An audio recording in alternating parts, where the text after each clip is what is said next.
Hello കൂട്ടുകാരെ, ഇന്ന് നമുക്ക് കൂമ്പും കരളും കൂടെ. കരൾ കുറവാണ്, മാങ്ങാണ്ടിയാണ് കൂടുതൽ. വാ, നമുക്ക് ആദ്യം ഒന്ന് കഴുകി വൃത്തിയാക്കാം. കഴുകി വൃത്തിയാക്കിയിട്ട് നമുക്ക് മാങ്ങാണ്ടി എന്നാണ് ഇവിടെ പറയുന്നത്. മാങ്ങാണ്ടി കീറിയിട്ട് അതിനകത്ത് എന്താ പറയുക, അതിൻ്റെ അഴുക്കൊക്കെ ഉണ്ടല്ലോ, അതെല്ലാം എടുത്ത് കളഞ്ഞിട്ട് എല്ലാം അങ്ങനെ വൃത്തിയാക്കി കഴിഞ്ഞ് നമുക്ക് വെള്ളം ഒഴിച്ച് ഇച്ചിരി വിനാഗിരി ഒഴിച്ച് നന്നായിട്ട് ഒലച്ച് കഴുകണം.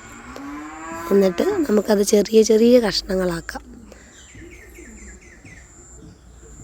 ഒരു 6-7 വെള്ളത്തിൽ നന്നായിട്ട് കഴുകി ഒലച്ച് കഴുകി ചോരമയെല്ലാം പോകുന്ന രീതി നമുക്ക് കഴുകിയെടുക്കാം.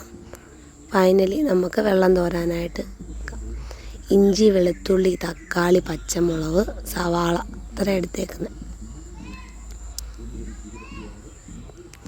നമുക്ക് കഴുകി വൃത്തിയാക്കിയ കൂമ്പും കരളും മാങ്ങാണ്ടിയും കൂടെ നമുക്ക് മഞ്ഞൾപ്പൊടിയും ഉപ്പും ഇഞ്ചിയും വെളുത്തുള്ളിയും കൂടെ പേസ്റ്റ്, പിന്നെ ഇച്ചിരി ഗരം മസാല എല്ലാം കൂടെ നന്നായിട്ടൊന്ന് മിക്സ് ചെയ്തിട്ട് കുറച്ച് കുരുമുളക് പൊടിയും ഇട്ട് ഒന്നുകൂടെ ഒന്ന് പുരട്ടി, ഞാൻ വെളിച്ചെണ്ണ ഒഴിക്കുന്നില്ല, വേണമെങ്കിൽ ഒഴിക്കാം, വിസിലിനായിട്ട് വെക്കാം.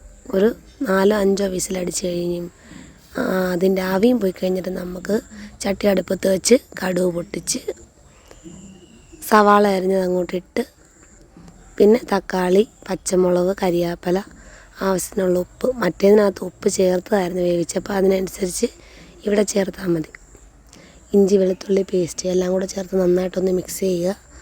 അതൊന്ന് വഴന്ന് വരുമ്പോഴത്തേക്ക് നമുക്ക് പൊടിയെടുക്കാം. കുരുമുളക് പൊടി, മുളക് പൊടി, മല്ലിപ്പൊടി, ഗരം മസാല, പെരിഞ്ജീരകം ഇത്ര എടുത്തേക്കുന്നത്. എല്ലാം കൂടി ഇട്ട് നന്നായിട്ടൊന്ന് വഴറ്റി മിക്സ് ചെയ്ത് പൊടി മൂത്ത് കഴിഞ്ഞിട്ട് നമ്മൾ വേവിച്ച് വെച്ചിരുന്ന അതിനകത്തോട്ട് ഇടാം. നന്നായിട്ട് ഇളക്കി കൊടുത്ത് അതൊന്ന് പറ്റിച്ച്, വെള്ളം ഉള്ളത് പറ്റിച്ചെടുക്കുക. സൂപ്പറാട്ടോ ഫൈനൽ ലുക്ക്. അപ്പോൾ ഓക്കെ, ബൈ.